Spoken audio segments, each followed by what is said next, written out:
šis ir tāds simbolisks brīdis. Ar šo objektu savā ziņā noslēdzās arī sinhronizācijas stāsts projekts Latvijā, un simboliski, ka šī ēka, infrastruktūra, ir kā tāds liels paldies, kā pateicība jums par to darbu, ko esat izdarījuši.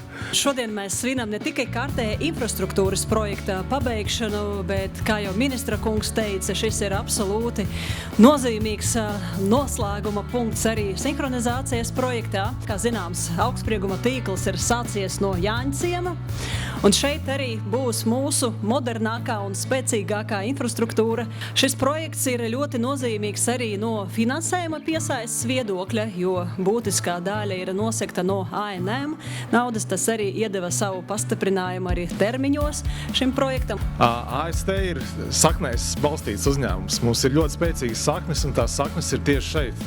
Dārziem ielā 86, Jāņciemā, kur 39. gadā tika uzbūvēta pirmā apakšstacija pie Rīgas, atvelkot pirmo pārvades līniju no Ķeguma hidroelektrostacijas, kas bija tajā brīdī tikko uzbūvēta.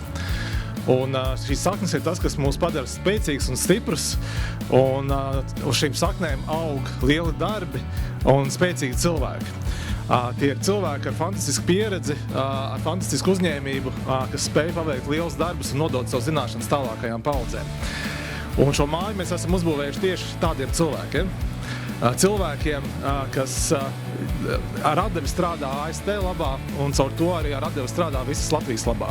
Vēl nepilnu gadu atpakaļ mēs šeit atzīmējām pamatakmens iemūrēšanu, un šodien mēs jau nododam gatavu ēku tā saimniekam lietošanā. 500 000 darba stundu. Tas ir aptuveni tik daudz, cik ir ieguldīts, lai šī ēka būtu tādā stāvoklī, kādu mēs viņu tagad redzam. Ja šo ēku būvētu 5 celtnieku klasiskā brigāde, strādātu nepārsniedzot 160 stundas mēnesī darba laiku. Viņi šo ēku būvētu 40 gadus. Manā profesionālā karjerā tas ir bijis vissarežģītākais, visgrūtākais projekts, ar kādu ir nācies saskarties, un man ir liels gandarījums par to, ko mēs šeit redzam.